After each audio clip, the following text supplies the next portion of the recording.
Good afternoon, friends. Steve Benoon here with Israeli News Live, and very awkward message here on our Patreon channel that I want to share with you about, and oddly enough, a chapter from Malachi's own writings there about the end of days destruction.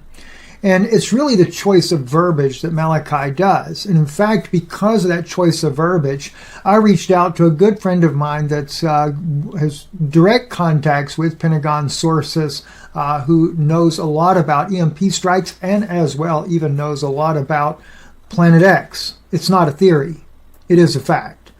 But as I discussed with him the verbiage I was looking at in Malachi, he actually stated to me, it could be that you're looking at an EMP strike.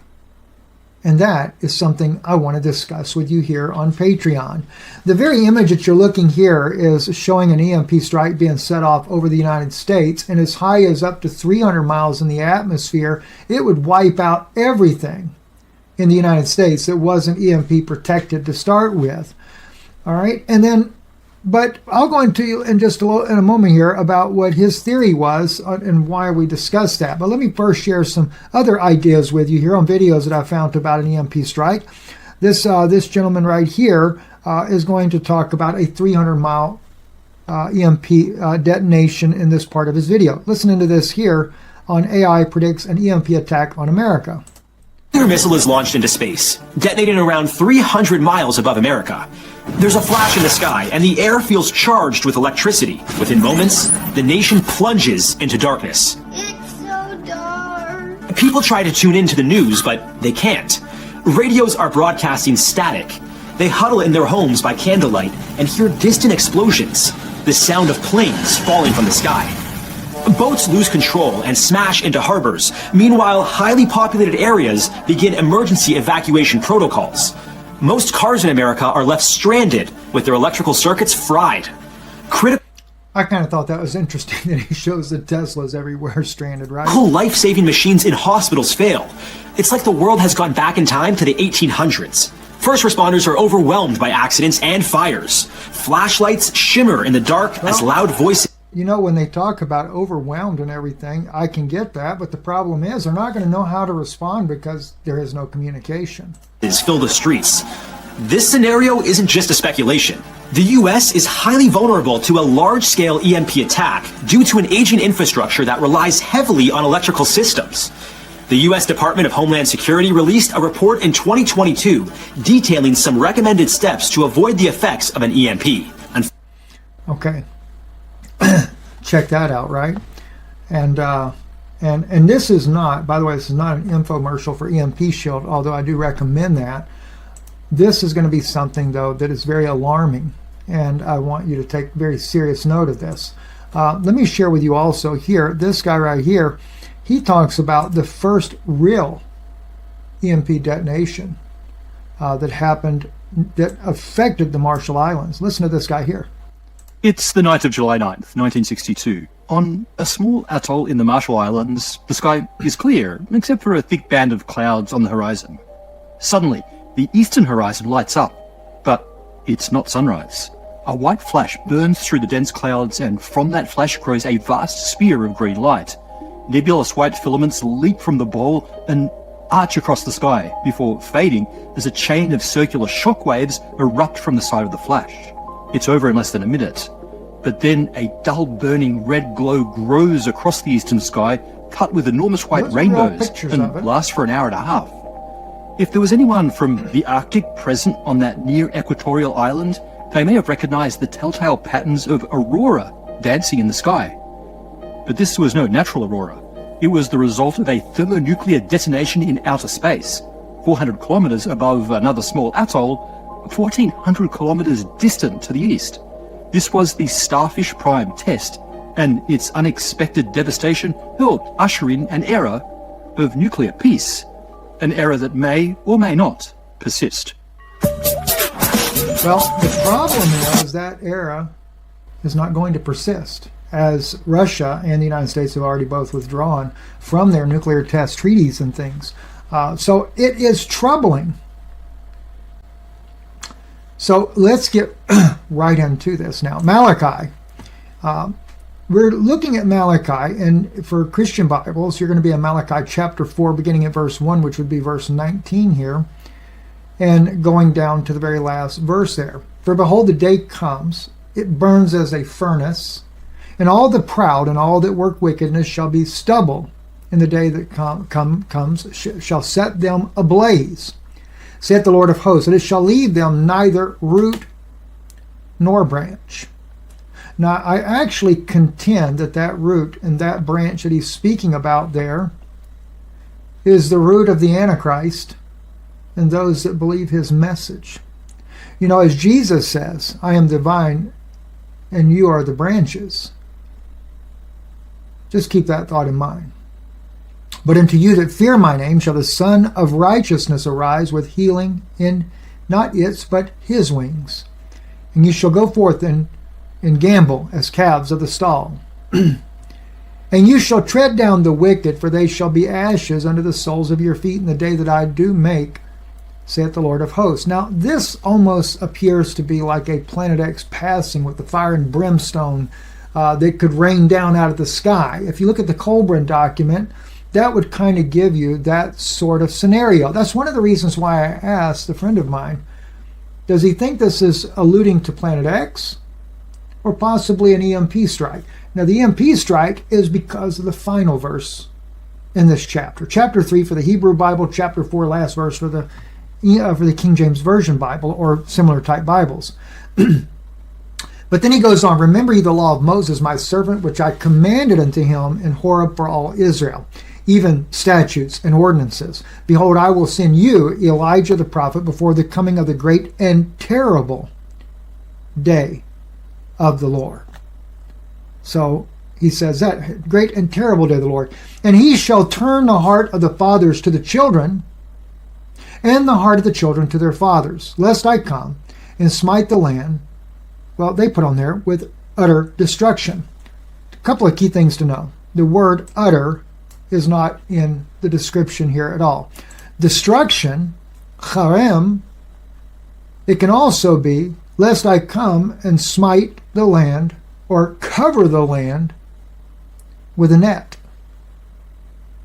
It is a destructive type of force because the word haram often is referred to as destruction in many places within the canon of the scriptures. But I bring this up to you for a couple of reasons. One, Jesus does attribute John the Baptist to fulfilling turning the heart of the fathers to the children. But we haven't a single scripture where he ever says that he would turn the heart of the children to their fathers just before he comes to smite the land with utter destruction or with a net of destruction. Basically, the idea is that it encompasses the entire region. Now, some might say, well, gosh, that doesn't even sound normal. Well, there's several books, including Ezekiel and Habakkuk, that use the same expression. I'll give you an example, the one chapter in Habakkuk. They take up all of them with the angle. They catch them in their net, their haram, and gather them in their drag. Therefore they rejoice and exult. Therefore they sacrifice unto their net, la haramo, okay, and offer unto their drag, because their portion is fat and their food plenteous. Shall they therefore empty their net and not spare to slay the nations continually? Now notice it is taking them up into a net, haram, and of course I didn't bring up all the scriptures that were involved in this, but Ezekiel also uses it, and Ezekiel does use it in the term or the idea of destruction. In many other places it just uses the word destruction, but the word haram has multiple meanings, but it is the idea of a big wide range of covering is what it is.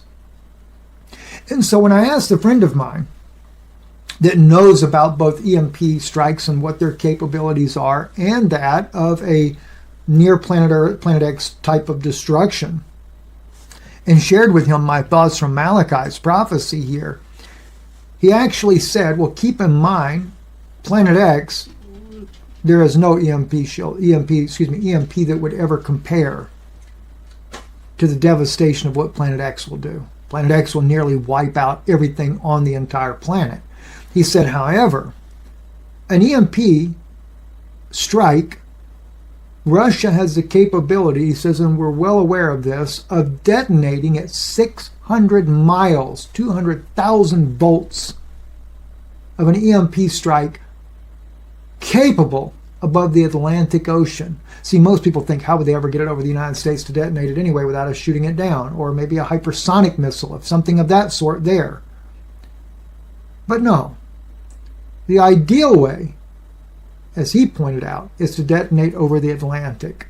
And why over the Atlantic Ocean? Well, if you look at the view of this image right here, and you see it's over the United States, if you back it up and put it over the Atlantic at 600 miles high, he said, it would virtually wipe out all of Europe and all of the United States in one swoop failed detonation.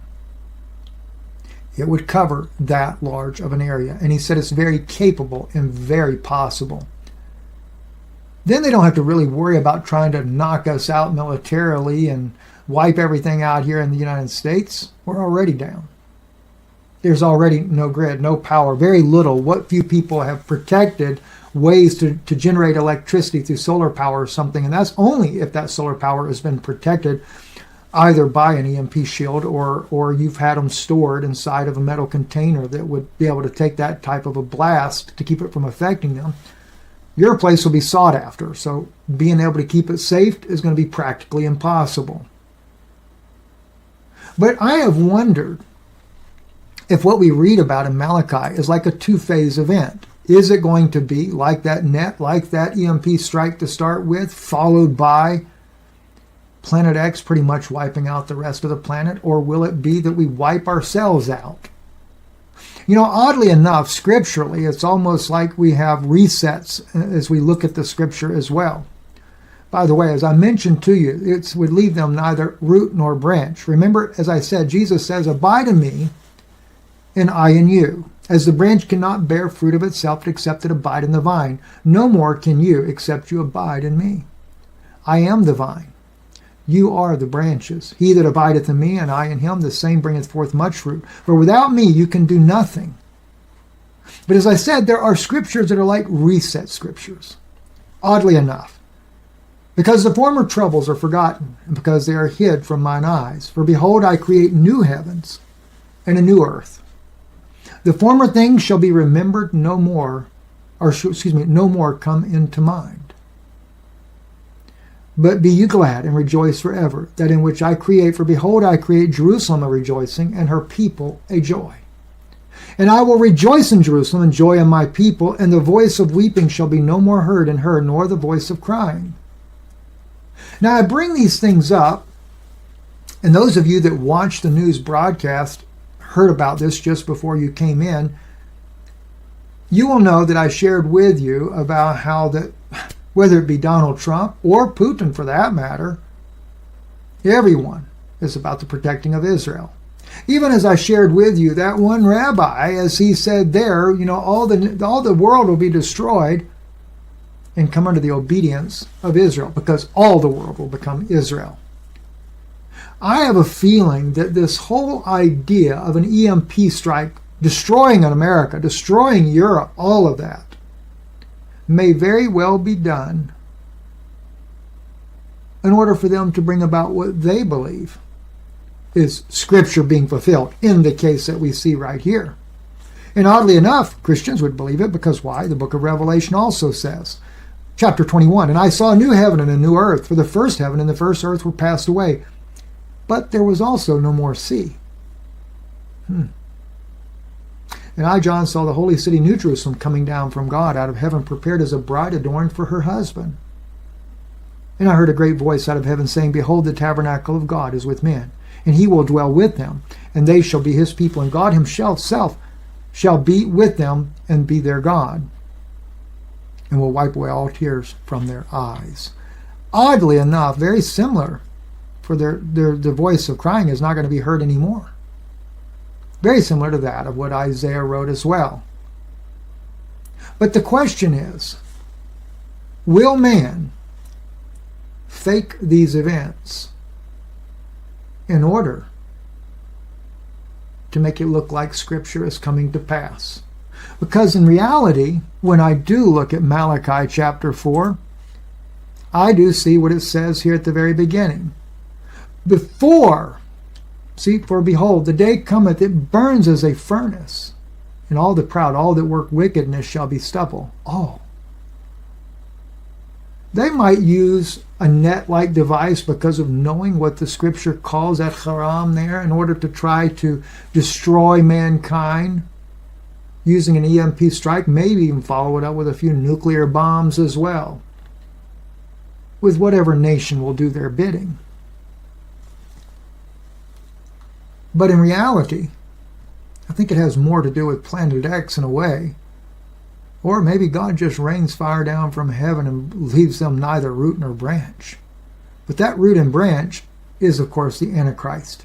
If Jesus is the root and offspring of David, remember, an Antichrist has to be the idea of the root of David as well, but he's an Antichrist. But God will bring about a judgment that will wipe out everything. But before all this happens, he says the Son of Righteousness would arise with healing in his wings. Christ did come. That did happen. You would go down and tread down the wicked, for they shall be ashes under the soles of your feet. That is yet to happen. Remember the law of Moses, my servant, which I commanded in him and to Horeb for all Israel, even the statutes and ordinances? Just remember, that was past. He said, but I will send you Elijah the prophet. Now, John did not precede the great and terrible day of the Lord. But he did turn the heart of the fathers to the children. But he did not turn the heart of the children to their fathers. You see, the fathers represent Abraham, Isaac, and Jacob. They're longing for the coming of the Messiah. Their heart's desire was turned to the children in Jesus Christ the Messiah. But Israel did not accept it. This time around, Elijah turns the heart of the children to their fathers. Maybe in this time it's the apostolic fathers. Who knows? Lest I come to smite the land with utter destruction. It's something to think about. Something to think about. And by the way, though, because of EMP, if you want to get an EMP shield, you can always do so. I'll just go to the card here. I don't even know if there's anything in the thing because I always use it as an example here.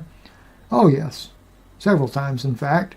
All kinds of different products that they do make. All you have to do, though, the important thing, though, is just to apply the INL. Sorry about that. I got way off over there.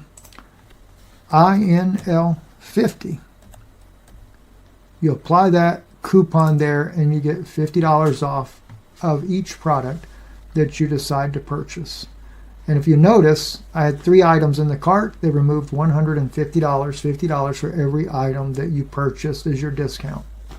Thank you for listening. I'm Stephen Benoon. You're watching Patreon, Israeli News Live.